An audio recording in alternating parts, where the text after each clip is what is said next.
Apa kabarnya hari ini? Baik. Alhamdulillah ya.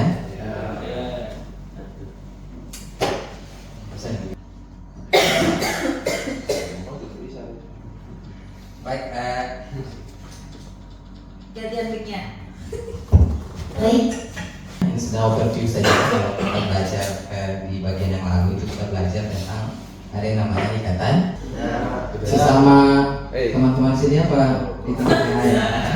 Oke. Jadi kalau dalam ikatan kimia tujuan pembentukan ikatan itu ada yang tahu kenapa? Kenapa kita harus membentuk ikatan? Ada yang tahu? Supaya tidak lepas. Selain tidak lepas apa lagi? Supaya stabil. Nah, salah satu tujuan pembentukan ikatan itu supaya senyawa atau unsur itu mengalami kestabilan. Apa syaratnya ketika suatu unsur itu dikatakan stabil atau senyawa itu dikatakan stabil? Ada dua syarat. Yang pertama, ketika dia memenuhi aturan yang namanya duplet. Kemudian yang kedua yang namanya oktet. Duplet dalam ikatan kimia yang paling umum itu kita kenal dua. Sebetulnya ada banyak. Yang pertama adalah ikatan ion, yang kedua adalah ikatan kovalen. Kalau ikatan ion, istilah yang lebih umum kita kenal itu adalah serah terima elektron. Tujuan serah terimanya apa? Supaya dia stabil. Kemudian yang berikut ada ikatan kovalen. Kalau yang ini terjadinya karena serah terima elektron, sementara ikatan kovalen itu terjadi karena berpasangan, tapi tidak saling memberi. Yang dilakukan apa? Dilakukan adalah menggunakan secara bersama. Sudah pernah minum air belum? Sudah pernah ya? Air apa? Oke, kalau air ada yang tahu rumus molekulnya apa? H2O. Proses pembentukan ikatannya itu kita namakan sebagai pembentukan ikatan kovalen. Ada satu elektron, dua elektron dari atom O akan bergabung dengan dua dari elektron H sehingga membentuk H2O. Ini sebetulnya overview saja karena materi kita selanjutnya itu akan membahas ini kaitannya dengan ikatan-ikatan ini, terutama ikatan kovalen. Bagaimana suatu senyawa itu terbentuk dan molekulnya itu rantainya panjang sekali, itu akibat adanya ikatan-ikatan ini, terutama ikatan kovalen. Boleh dibantu next pelan-pelan ya. Oke, next lagi. Oke, benar. Ini ada yang tahu ya Pak? Gula. Manfaatnya apa ini gula ini? Manis. Selain manis apa lagi? Sumber energi. Ada yang tahu rumus kimianya? Lupa ya? Oke, next. Nah, kalau ini ada yang tahu nggak? Suka. Manfaatnya untuk apa? Ya, biasanya dicampur di bakso, ayam. Nah, tahu rumus kimianya nggak? Lupa. Next. Yang penting tahu kalau itu adalah suka. Kemudian yang berikut ini tahu nggak? Bukan sirup ya? Nah, sudah berapa sekarang? Nah, ini adalah bensin. Ada yang tahu rumus kimianya apa? Lupa. Sebetulnya bahan-bahan ataupun yang kita temukan dalam kehidupan sehari-hari, apakah itu dalam bentuk produk makanan atau bahan pangan, kemudian ada produk industri seperti kosmetik dan sebagainya, kemudian misalnya juga pada minyak bumi, ini semua ternyata memiliki nama tersendiri dan juga ada rumus kimianya. Nah, ini ada atom O. Kalau yang ini C dan O. Yang sebelahnya C dan H. Yang ini O. Yang bawah yang itu CHO. Semua molekul-molekul yang ada, senyawa-senyawa yang ada pada bahan-bahan ini ternyata mengandung senyawa C, senyawa karbon.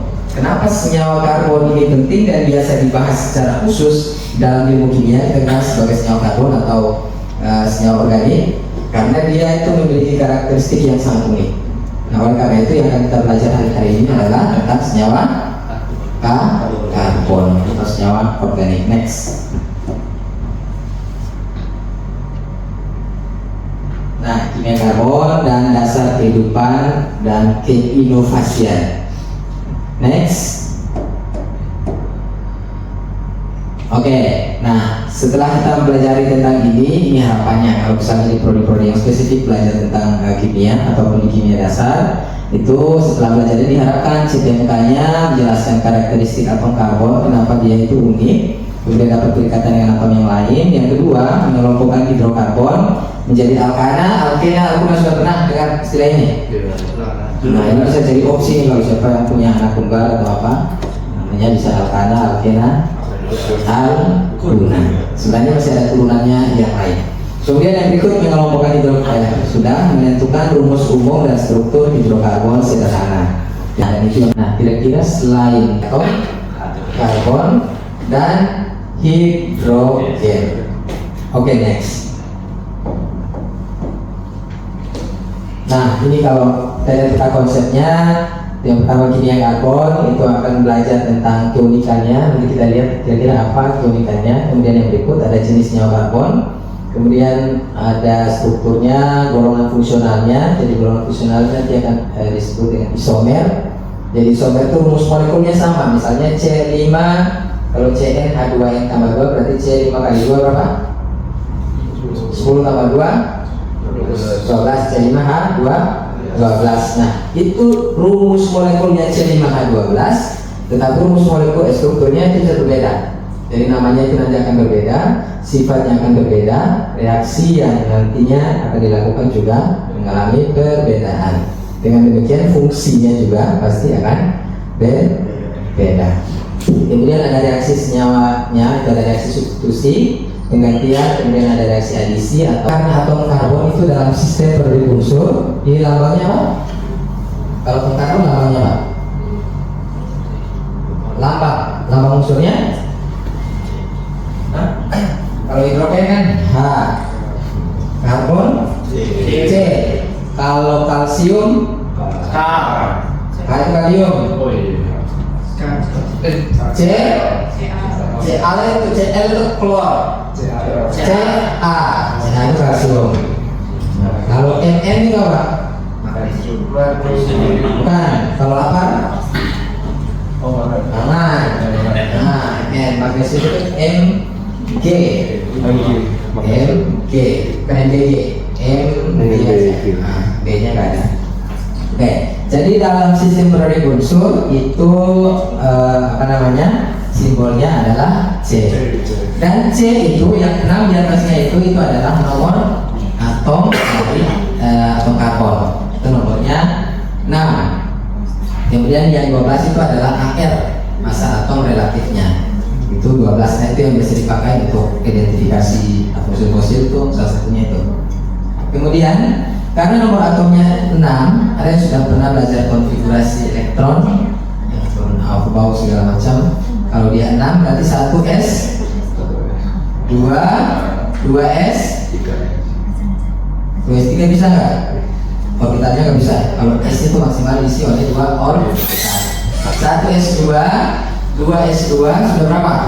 4. 2p, 2p sudah 4 tambah berapa sudah 6? 2p 2. Nah, kalau kita lihat elektron valensinya berarti 2s2 dan 2p2, 2 nya di atas itu ditambahkan jadi 4. Elektron valensinya 4. Apa arti dari elektron valensi atom C itu 4? Itu sama saja, atom C itu punya 4 tangan kalau digambarkan. Kalau berita itu tangannya berapa? Kalau atom C ini tangannya 4. Apa maksudnya tangannya 4? Itu dia memiliki kemampuan untuk mengikat 4 atom C atau 4 atom yang lain. Kekuatan ikatannya itu nanti akan kita bahas. Tapi karena keunikannya ini dia mampu membentuk rantai yang sangat panjang, C100, C1000 dan seterusnya. Oke. Kemudian next kita perkenalan dulu dengan yang dasar-dasar dari senyawa karbon itu. Nah, ini adalah gambaran umum senyawa organik atau hidrokarbon. Kalau sudah kita sebut sebagai senyawa karbon itu berarti ada turunannya yang lain. Ada tambahan atom oksigen, ada tambahan S dan lain-lain. Tapi kalau sebutnya hidrokarbon itu masih terdiri dari atom hidrogen dan karbon. Ini yang paling umum kita kenal itu terdiri dari yang rantai lurusnya itu namanya ada alkana, ada alkena, ada alkuna. Ada turunannya, ada cabang-cabangnya itu adalah senyawa nitro NO2. Bikin bom itu gampang. Itu nggak usah untuk apa? Bom. Jadi perbedaannya ini adalah rantai lurus, kemudian itu adalah rantai berbentuk siklik, atau siklo atau putaran. Oke, next kita lihat dari homolog dari alkana. Oke, adalah guna supaya tidak ini.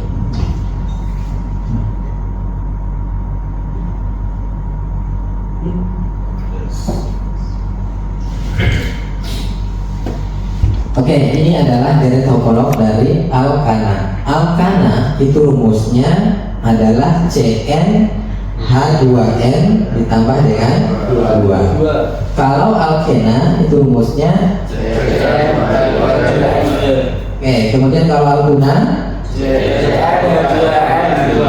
kurang 2. Itu adalah salah satu perbedaannya. Perbedaan berikutnya, kalau alkana itu bentuknya ikatan tunggal.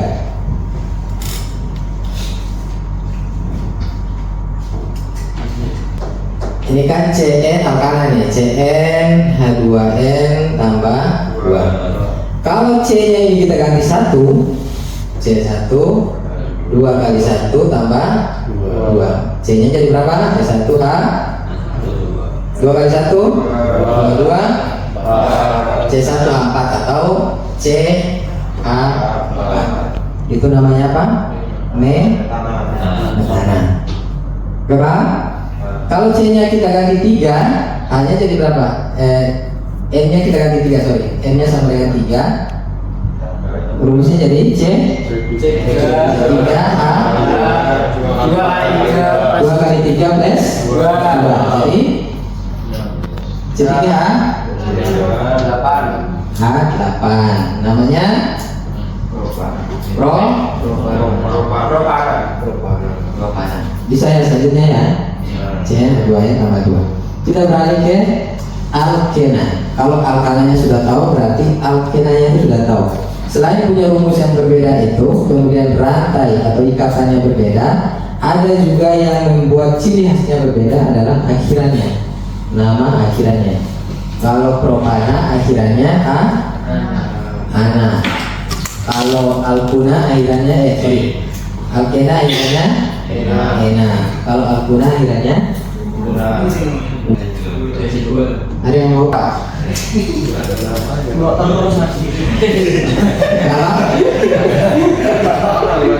Ditulis saja, nanti mereka yang cari namanya nanti dapatnya apa?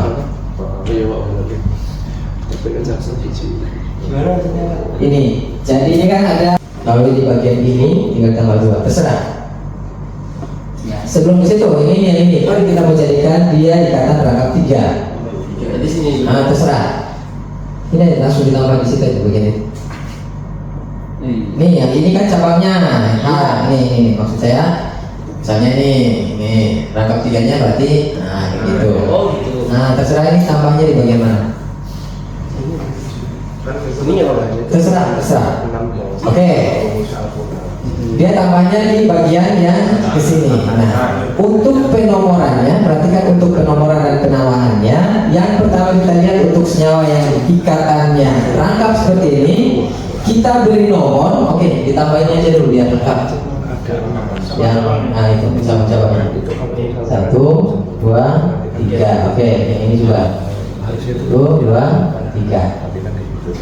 Yang ini sudah dipakai berapa ke sini? 3. Berarti tinggal satunya sudah dipakai ke sini. Berarti masih ada nggak cabangnya? Tidak ada ya? Oke, berarti ini dihapus.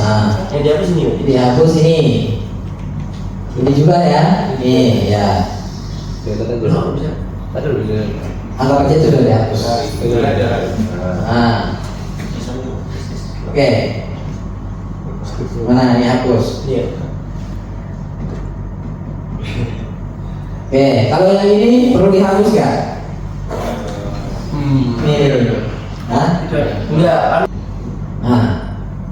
ini kan kita anggap sebagai rantai terpanjang. Sekarang kita mau kasih nomor. Kasih nomor itu berarti dari atom C. Terserah mau dari kiri atau mau dari kanan. Kiri. Oke, coba dari kiri. 1, 2, 3,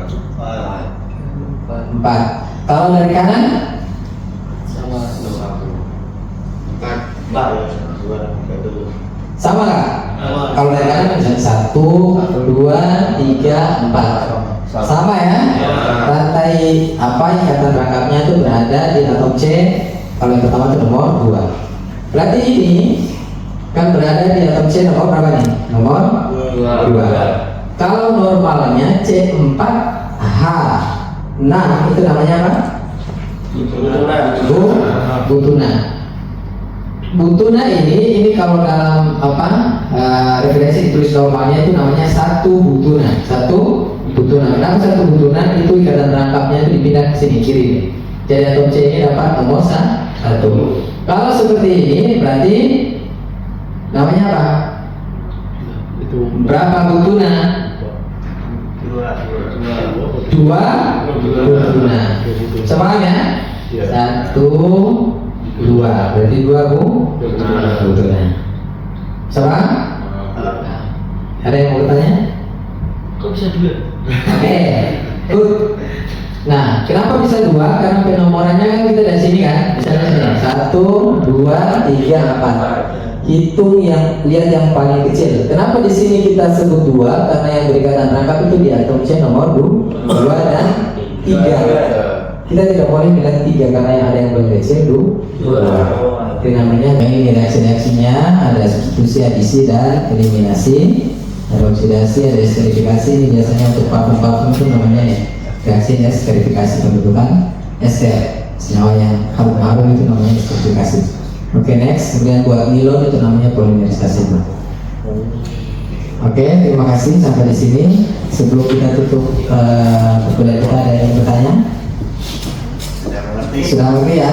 Oke, cukup. Nah, untuk tugas selanjutnya nanti tadi ada di slide sebelumnya dan bisa kirimkan sebagai tugas yang akan dikerjakan pada minggu depan. Oke, itu saja. Jika tidak ada yang mengajukan pertanyaan, saya ucapkan terima kasih. Saya Heri. Assalamualaikum warahmatullahi wabarakatuh.